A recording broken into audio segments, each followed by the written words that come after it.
ಇನ್ನು ಮುಂದೆ ನಿಮ್ಮ ನೆಚ್ಚಿನ ಧಾರಾವಾಹಿಗಳ ಫುಲ್ ಎಪಿಸೋಡ್ಗಳು ಸನ್ ನೆಕ್ಸ್ಟ್ ಆಪ್ನಲ್ಲಿ ಮಾತ್ರ. ಇನ್ಯಾವತ್ತಾದ್ರೂ ಒಂದಿನ ಗ್ರಹಚಾರ ಕೆಟ್ಟು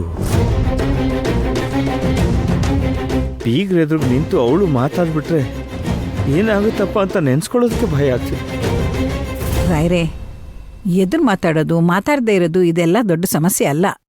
ಆದ್ರೆ ಆ ಪುಣ್ಯಾತ್ ಕಿತ್ತಿ ನಿರ್ಮಲ ಇದ್ದಾಳಲ್ಲ, ಅವಳಿಗೇನಾದ್ರೂ ಒಂದು ಸಣ್ಣ ಕಿಡಿ ಸಿಕ್ಕರೆ ಸಾಕು, ಅದನ್ನೇ ಊದಿ ಊದಿ ಊದಿ ದೊಡ್ಡ ಕಾಡ್ಗಿಚ್ಚೆ ಮಾಡ್ಬಿಡ್ತಾಳೆ.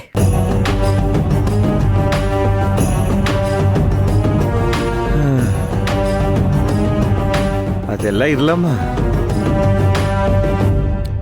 ಇಷ್ಟೆಲ್ಲ ಸಮಸ್ಯೆಗಳು ನಡೀತಾ ಇತ್ತು, ಅಳಿಯಂದ್ರು ತುಂಬಾ ಕೋಪ ಮಾಡ್ಕೊಂಡ್ರು ಹೇಗೆ? ಅದು ಯಾವಾಗ್ಲೂ ಇದ್ದಿದ್ದೇ ಅಲ್ವಾ ರಾಯ್ರೆ.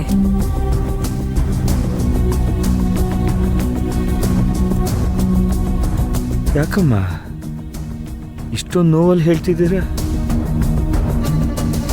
ಜಗಳ ಏನಾದ್ರೂ ಹತ್ತಿರಕ್ಕೆ ಹೋಗಿ ಅಳಿಯಂದ್ರೆ ಏನಾದ್ರೂ ನಾ ಭೂಮಿ ಮೇಲೆ ಕೈ ಮಾಡ್ಬಿಟ್ರ?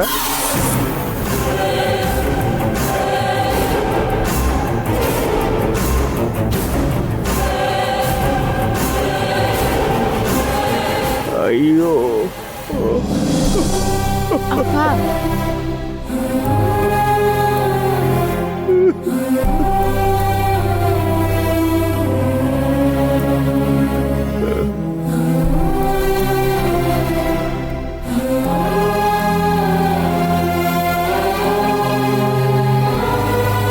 ಎಣ್ಣೆ ತೋರ್ಸಂತ ಇದೆ ಕಣಮ್ಮ. ಮದುವೆ ಮಾಡಿ ಕಳ್ಸ್ಕೊಡ್ಬೇಕಾದ್ರೆ ಹೋದ್ ಮನೇಲಿ ಎಲ್ಲ ಒಳ್ಳೆ ರೀತಿಲೇ ನಡೀಲಿ, ಎಲ್ಲರೂ ಪ್ರೀತಿಯಿಂದ ನಗ್ನಗ್ತಾ ಖುಷಿಯಾಗಿ ಒಟ್ಟಿಗಿರ್ಲಿ.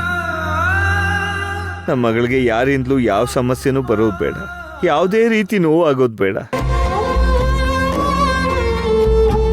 ಅವಳು ಯಾವ ಹಿಂಸೆನೂ ಪಡೋದು ಬೇಡಪ್ಪ ಅಂತ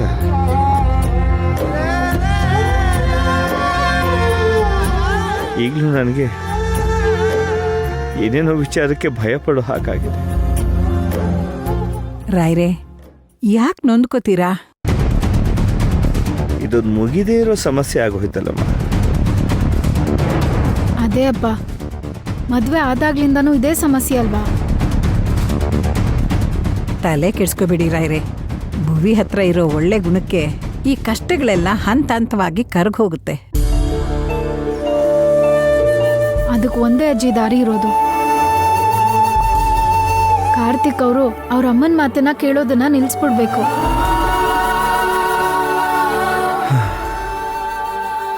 ಈ ಹಿಂಸೆ, ಈ ಒದ್ದಾಟಗಳೆಲ್ಲ ಯಾರ ಹತ್ರಮ್ಮ ಹೇಳ್ಕೊಳ್ಳೋದು? ನನ್ನ ಮಗಳು ಸಂತೋಷವಾಗಿರ್ಬೇಕು ಅಂದ್ರೆ ಅಳಿಯಂದ್ರು ಅವ್ರ ಅಮ್ಮನ ಮಾತನ್ನ ಕೇಳ್ಬಾರ್ದು.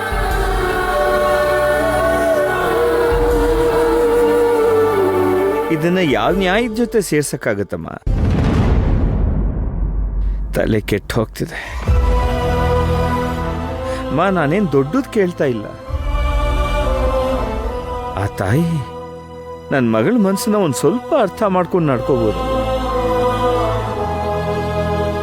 ಅಲ್ಲ, ಇದು ಒಂದು ದೊಡ್ಡ ವಿಷಯನಾ? ಇಷ್ಟು ಸಣ್ಣ ತಡ್ಕೊಳಕ್ಕೂ ಆಗೋದಿಲ್ವಾ?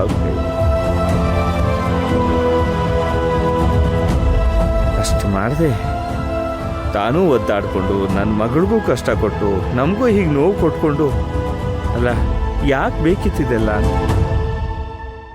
ರಾಯ್ರೆ, ಎಲ್ಲಾ ತರದ ಕಷ್ಟ ನಷ್ಟಗಳು ಎಲ್ಲಾರ ಮನೇಲೂ ಇದ್ದೇ ಇರುತ್ತೆ. ಆದ್ರೆ ಆ ದೇವ್ರು ಅಂತ ಒಬ್ನಿದಾನಲ್ಲ, ಅವನು ಎಲ್ಲಾ ಕಷ್ಟಗಳನ್ನು ತಡ್ಕೊಳ್ಳೋ ಶಕ್ತಿನ ಭುವಿ ಕೊಡ್ತಾನೆ.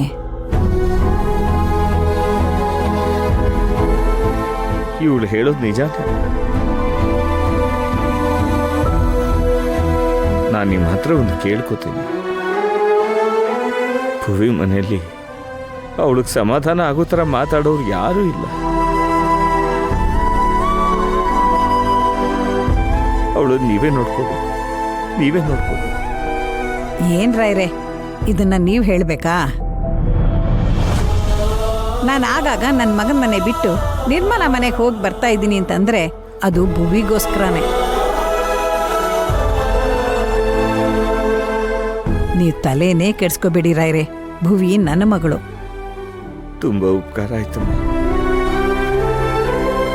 ಇಷ್ಟೆಲ್ಲ ಬೇಜಾರು ಸಮಸ್ಯೆಗಳ ಮಧ್ಯೆನೂ ನನಗೆ ಸಮಾಧಾನ ಕೊಡೋ ಒಂದೇ ಒಂದು ವಿಷಯ ಅಂದರೆ ನೀವು ಆಗಾಗ ಮನೆಗೆ ಹೋಗಿ ಬರ್ತೀರಿ ಅನ್ನೋದು.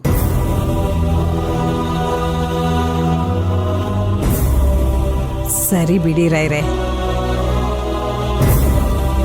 ಏನಮ್ಮ ಅರ್ಚು, ಒಂದೇ ಮಗು ಸಾಕಾ? ಇನ್ನೊಂದು ಮಗು ಬೇಕು ಅಂತ ಮನಸ್ಸು ಮಾಡ್ಲಿಲ್ವಾ? ಚಿತ್ರ ನೋಡು, ಒಂದೇ ಸಲಕ್ಕೆ 2 ಮಕ್ಕಳನ್ನ ಹೆತ್ಕೊಟ್ಬಿಟ್ಲು. ಅಜ್ಜಿ ನೀವೊಬ್ರು ಆಗಿರೋ ಒಂದನ್ನೇ ಸುಧಾರ್ಸಕ್ ಆಗ್ತಾ ಇಲ್ಲ ನನ್ನ ಕೈಯಿಂದ. ಅಷ್ಟು ಗಲಾಟೆ ಮಾಡ್ತಾಳೆ. ಇನ್ನೊಂದ್ ಬೇಕಾ? ಹಾಗಂದ್ರೆ ಆಗತ್ತಾ? ಈಗ ಆರ್ತಿಗೊಬ್ಳಿದಾಳೆ, ಕೀರ್ತಿಗೊಬ್ಬ ಬರ್ರಿ ಬಿಡು. ಅಲ್ವಾ ರಾಯ್ರೆ? ಸರಿ ರಾಯ್ರೆ, ನಾನು ಇನ್ನು ಹೊರಡ್ತೀರಿ. ಅಲ್ಲಮ್ಮ, ಇಷ್ಟೊತ್ತಾಯ್ತು, ಈ ಕತ್ಲೆ ಎಲ್ಲಿ ಹೋಗ್ತೀರಿ? ರಾತ್ರಿ ಇದ್ದು ಬೆಳಿಗ್ಗೆ ಎದ್ದು ಹೋಗಿ. ಬಸ್ ಸ್ಟ್ಯಾಂಡು ಪಕ್ಕದಲ್ಲೇ ಇದೆ, ನಾನು ಬಸ್ ಹತ್ಕೊಂಡು ಹೋಗ್ಬಿಡ್ತೀನಿ. ನಾನು ಇನ್ನು ಹೊರಡ್ತೀರಿ. ಸರಿನಮ್ಮ, ಹುಷಾರ್. ಅರ್ಚು, ನಾನು ಇನ್ನು ಹೊರಡ್ತೀನಮ್ಮ. ಬನ್ನಿ.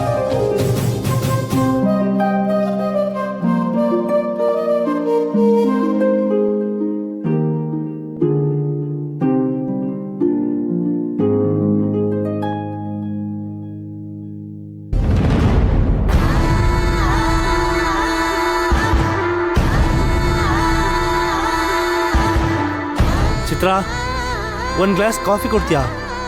ತುಂಬ ತಲೆನೋಯ್ತದೆ. ಸಂಜೆ ಆದರೆ ಸಾಕು, ಈ ತಲೆನೋವು ಅದೆಲ್ಲಿರುತ್ತೋ ಬಂದು ಒಕ್ಕಳಿಸ್ಕೊಂಡ್ಬಿಡ್ತೀನಿ.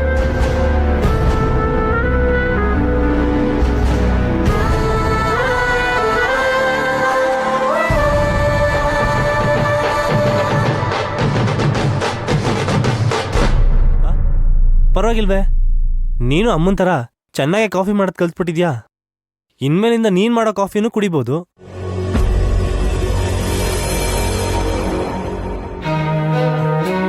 ನೀನೇನಮ್ಮ? ನಾನು ಚಿತ್ರ ಅನ್ಕೊಂಡೆ. ಅದೇ ಕಾಫಿ ಕುಡಿವಾಗ್ಲೇ ಅನ್ಕೊಂಡೆ ಅವಳಿಗೆ ಎಲ್ಲಿಂದ ಇಷ್ಟೊಂದು ರುಚಿಯಾಗಿ ಕಾಫಿ ಮಾಡಕ್ ಬರುತ್ತೆ ಅಂತ. ಹೌದು, ಇದೇನಮ್ಮ ನೀನು ಕಾಫಿ ತಗೊಂಬಂದಿದ್ಯಾ? ಚಿತ್ರ ಇಲ್ಲಿ ಆ ಬೇಡ್ದಿರೋ ಬೇವಿನಕಾಯಿಗಳ ಜೊತೆ ಮಲ್ಕೊಂಡಿದ್ದಾಳ? ಅವಳು ಮನೇಲಿಲ್ಲ ಕಣೋ, ಹೊರಗಡೆ ಹೋಗಿದ್ದಾಳೆ.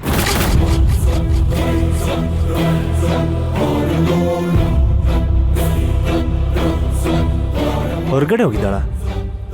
ಎಷ್ಟೊತ್ತಿಗೋದ್ಲು? 4 ಗಂಟೆಗೆ ಹೋದ್ಲು. 4 ಗಂಟೆಗೆ ಹೋದ್ಲಾ? ಈಗ ರಾತ್ರಿ 8 ಗಂಟೆನಲ್ಲಮ್ಮ ಟೈಮು. ಅವಳ ಮಕ್ಕಳನ್ನ ಜೊತೆಲೆ ತಗೊಂಡೋಗಿದ್ದಾಳ ಏನು?